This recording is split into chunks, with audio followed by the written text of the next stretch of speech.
It's time for NCW Life News on the NCW Life channel. The latest from around the Wenatchee Valley and North Central Washington with Steve Hare, Cody Johnson, and sports with Eric Granstrom. Hello and welcome to NCW Life News. I'm Steve Hare. A few of the stories we're following for you on this Thursday. The Douglas County Sheriff's Department continues an investigation into the early morning break-in at a local bistro. Community Foundation of North Central Washington has big news. They're awarding their Helping Hands grants to local nonprofits.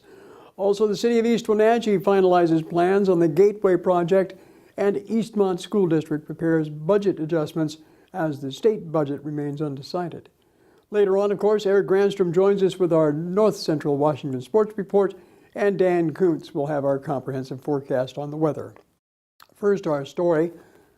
Douglas County Sheriff Harvey Jesdahl said it's too early to determine if an early morning break-in at Lisa B's Bistro Wednesday tied to other area burglaries.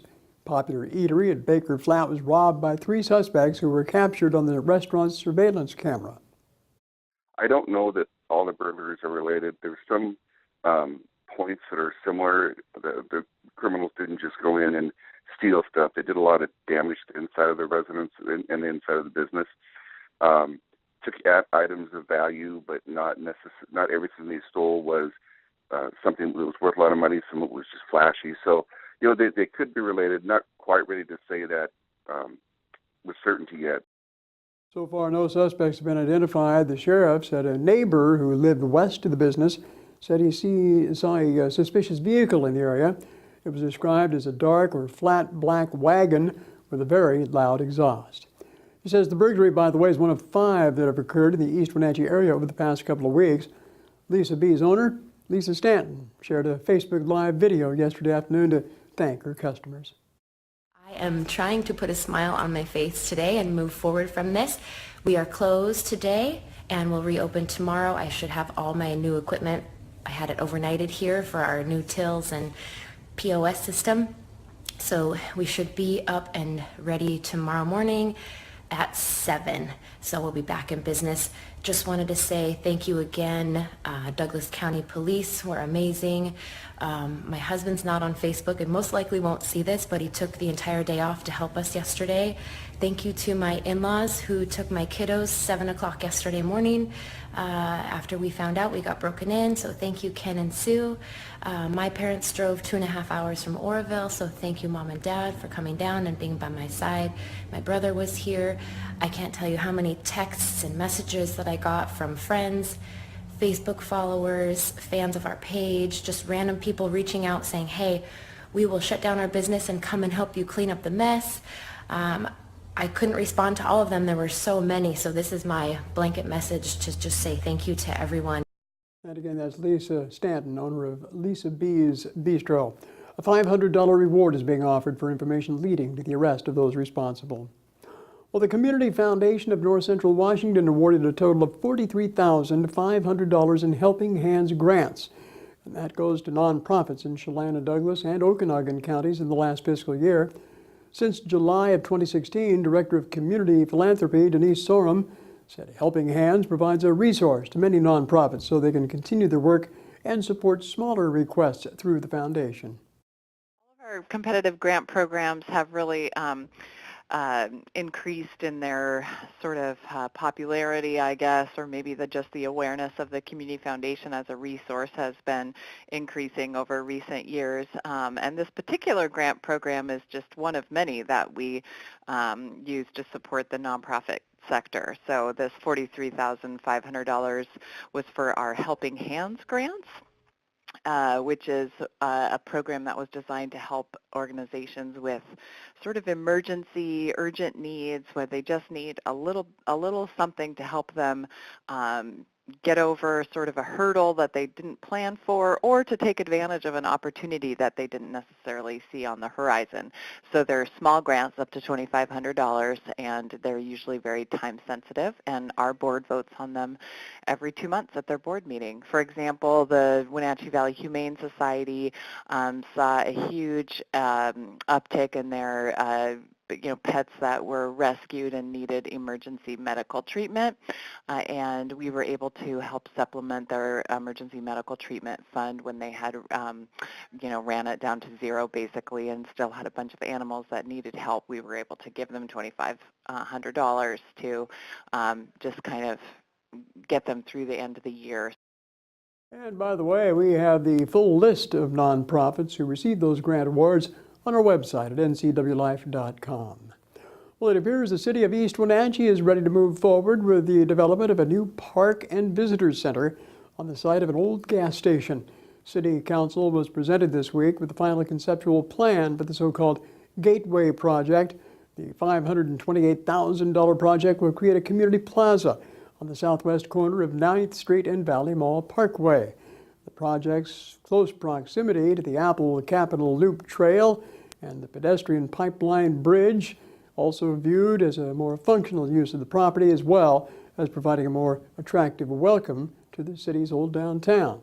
The city is targeting 2018 for construction of the project, and here our drone pilot, Will Jorgensen, providing us with an aerial view of that property there, center at the bottom of your screen. And of course there's the SR 28 and 9th Street intersection, which will next year have a brand new roundabout to help folks negotiate that intersection a little easier. Well, with the state budget still undecided, school districts are having to plan carefully. Cindy Ulrich, the Executive Director of Financial Services for the Eastmont School District, said they're making some adjustments if they need to, but they have to go forward with the budget for next year. Basically, the school district needs to continue to plan for school to open and operations to continue, and our budget timeline that we adopt every January basically prescribes the path that we follow in developing a budget. Part of that is to go ahead and proceed with a public hearing in June. Our board elected to go ahead and do that. The budget that I presented at the public hearing that we had on Monday night, just as a estimate of what I think revenues will be, and basically planning for expenditures on a kind of a high water mark. And revenues are estimated looking at or an average, I guess, of the three budgets that were proposed between the House, the Senate, and the governor's budgets. With that being said, there'll be some reconciliations that I shared with the board that I'll need to do by the time the Senate actually, or the state actually finishes their work and provides us with the amount of funding that we'll get, and I'll have to reconcile what I thought we would need or be able to spend to what we'll actually be able to spend based on the revenues that we're actually going to receive. State revenues are about 62% of what we receive, so it's the majority of our funding. But like I said, we just felt like we needed to do due diligence and go ahead and continue to plan for our regular operations, absent of knowing for sure what we're going to get.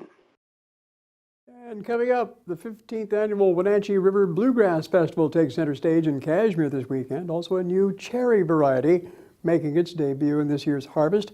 And a Democrat announces that she will challenge 4th District Congressman Dan Newhouse in the upcoming fall election. I'm Steve Hare, and you're watching NCW Life News. Stay up to date with what's happening in North Central Washington.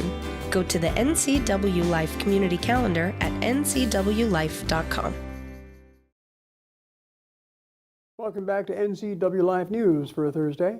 The 15th annual Wenatchee River Bluegrass Festival takes center stage at the Chelan County Expo Center in Cashmere this weekend.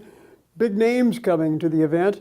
Organizer Chuck Egner stopped by Wake Up Wenatchee Valley with Dan Kuntz this morning to talk more about the jam-packed festival.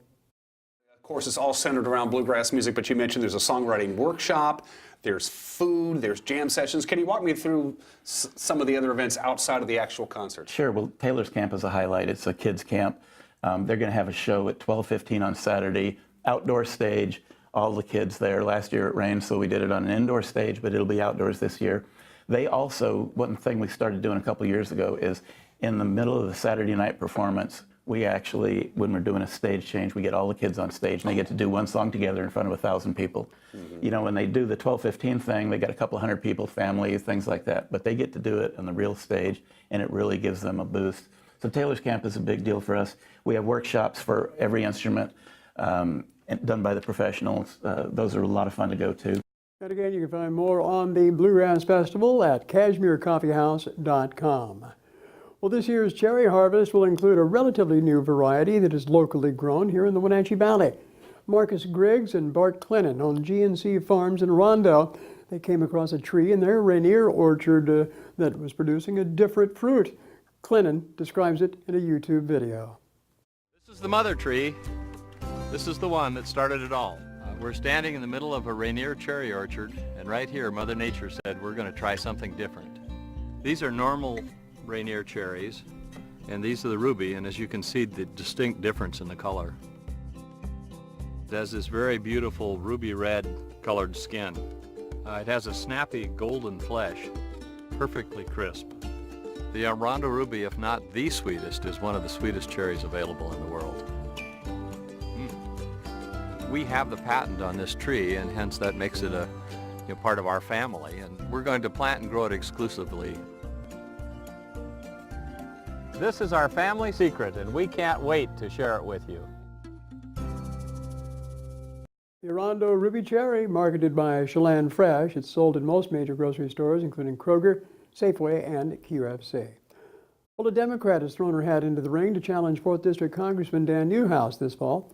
Former TV reporter Christine Brown formally announced her candidacy at events in the Tri-Cities yesterday. Brown says her experience reporting on issues such as agriculture, Hanford, water, fires, droughts, and local government has led her up close and a personal view of the challenges and opportunities members of the 4th Congressional District face. Well, you're watching NCW Live News. Coming up next, we have Eric Granstrom with your sports report and our feature today on the ready to open Saddle Rock Gateway Park. Director of Parks and Recreation, Dave Erickson, coming up. Get the fastest internet available in North Central Washington by switching to LocalTel and get speeds up to 1,000 meg. Call 888-8888 today or go online to localtel.net. And now it's a sports update on the NCW Life channel. And a happy Thursday. The 25th annual Pike Minnow Fishing Derbies this weekend, organized by the East Wenatchee Rotary Club. Pike minnows are a voracious fish that predate on young salmon smolt, which makes them an enemy number one. Dan File of Rotarian and sponsor of the Derby through Bonfile Boats and Motors joined Dan Kuntz on Wake Up Wenatchee Valley to explain why the pike minnow are so prolific. Before the dams came in, the river flowed faster during the spring runoff when the small fish go back to the ocean, and so it probably wasn't as much of a problem. But once the dams came in, slowed the river, then the fish had more opportunity to catch the smolts, and so it became an issue in the recovery programs and all that. The two Dans describe the pike minnow and their preferred diet. First of all, we're doing them a favor by catching them because that's an ugly fish. yeah, they're ugly and slimy and don't smell good. They don't smell good at all. And they are voracious eaters of the young baby salmon that are born. They're on their way back to the Pacific Ocean to hang around for a couple of years, and they're eating them before they can get out to the Pacific Ocean while they're still small. Correct. And they can eat a lot of them. And it's the way that it's the anatomy of the pike minnow, right? Sure. And they'll eat tremendous amounts, and a large one eats more. They're efficient predator. The Derby begins Friday at 6 and goes through Sunday at noon and has developed quite a tradition for families. The other thing we do in this Derby is the youth don't have to pay for a ticket. They need to be accompanied by an adult that does have a ticket. And they are eligible for prizes too. So we try to make it a very youth-oriented fishing event, and it's been kind of interesting to see some of the people that are participants that started out as very young are still fishing with us, and they are super enthusiastic and are good fishermen. So we have seen it evolve from taking your kids out fishing to having some of those folks be some of our best fishermen. Over $10,000 in cash and prizes are available to anglers who participate. Entry fee is $20 and can be entered at Bonfile Boats and Motors, Bi-Mart, and Hooked on Toys. Rotary is a contractor for the PUD. Right. That's how we get compensated for putting this on. And then we have support from Douglas County PUD and from our sponsors. So that's how this occurs. And the members of the Rotary Club put in their time and effort, and just as part of what Rotary does. And then the money that the Rotary does make, we use it for scholarships. It all stays in the community and goes to Rotary projects. So It's a great win deal for everybody. We win by taking fish out of the river.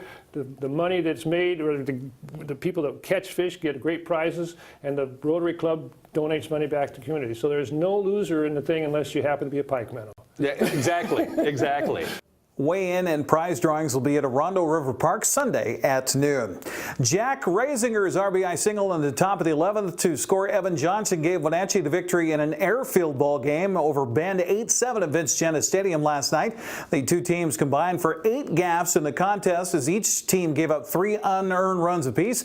Johnson continues to scorch the ball for the Apple Sox, going 3 for 6 in the contest, his 4th homer of the year, driving in 3 runs and scoring 4, including the game winner. Jalen Garcia worked 2 innings of late relief to earn the victory as 4 Wenatchee pitchers combined to strike out 14 on the night. Wenatchee and Bend play game 2 of that 3-game series tonight at 6:35. Also in West Coast League baseball last night, Cowlitz over Kelowna 2-0. Walla Walla down Victoria 2-1. It was Yakima Valley over Gresham 5-3. Corvallis topped Port Angeles in 11 innings 4-3.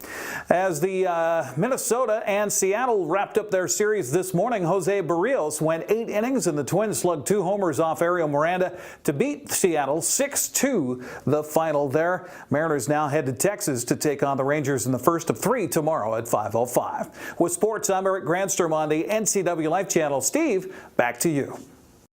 Thanks a lot, Eric. And now on to our feature report of the day.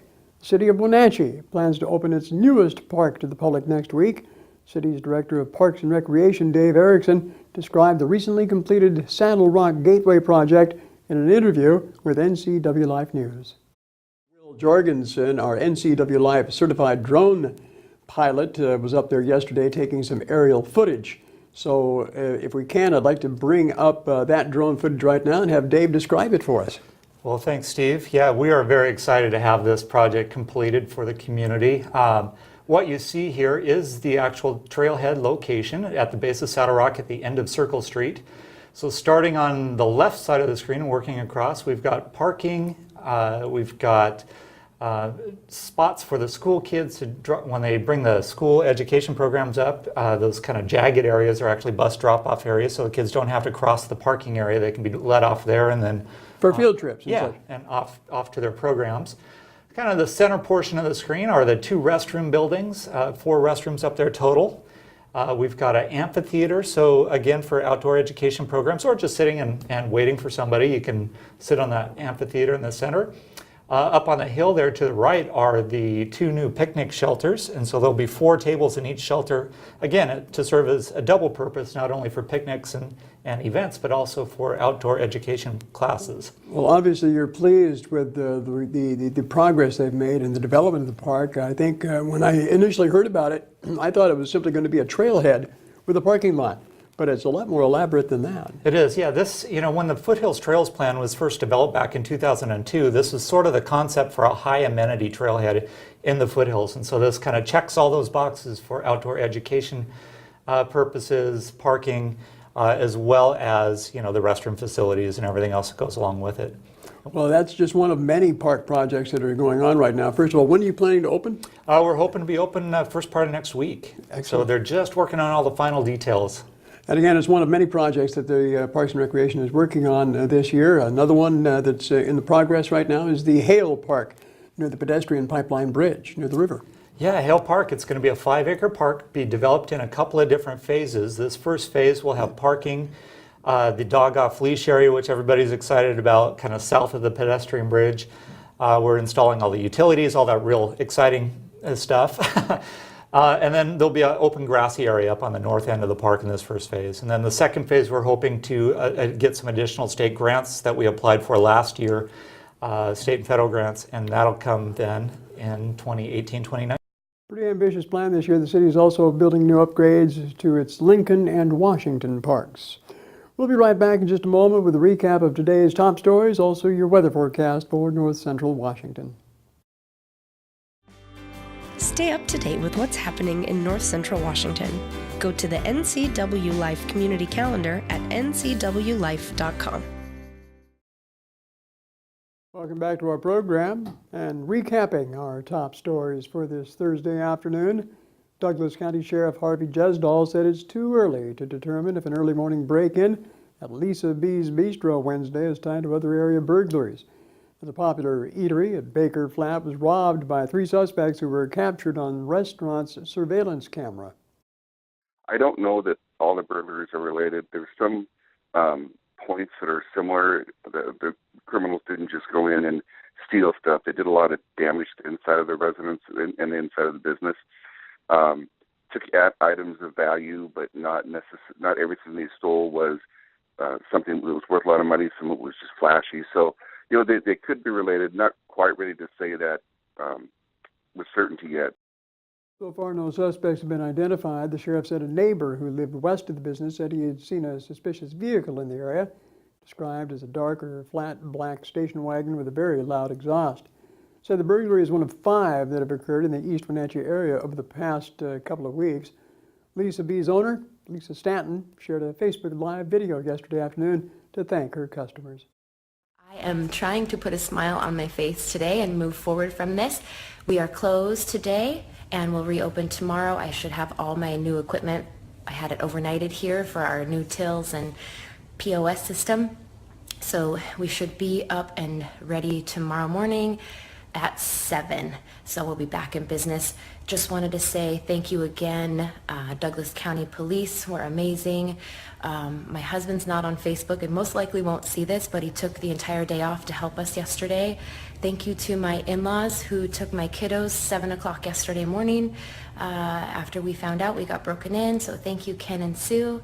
My parents drove 2.5 hours from Oroville, so thank you, Mom and Dad, for coming down and being by my side. My brother was here. I can't tell you how many texts and messages that I got from friends, Facebook followers, fans of our page, just random people reaching out saying, hey, we will shut down our business and come and help you clean up the mess. I couldn't respond to all of them. There were so many, so this is my blanket message to just say thank you to everyone. By the way, Douglas County Sheriff is asking for the public's help in identifying who's responsible, and a $500 reward is being offered. Well, it appears the city of East Wenatchee is ready to move forward with the development of a new park and visitors center on the site of an old gas station. City Council was presented with the final conceptual plan for the so-called Gateway project at Tuesday's meeting. Here you see a conceptual drawing of that. Now, the $528,000 project will create a community plaza on the southwest corner of 9th and Valley Mall Parkway. We have a drone footage taken by our certified pilot, Will Jorgensen. The project's close proximity here to the Apple Capitol Loop Trail and the pedestrian pipeline bridge, also viewed as a more functional use of that property, as well as providing a more attractive welcoming to the city's old downtown. City is targeting 2018 for construction of that project. You're watching NCW Live News. Let's check in now with Dan Kuntz and our forecast. A weak cold front continues to pass through the area tonight and most of Friday, bringing with it cool temperatures, cloudy skies, and some light rain.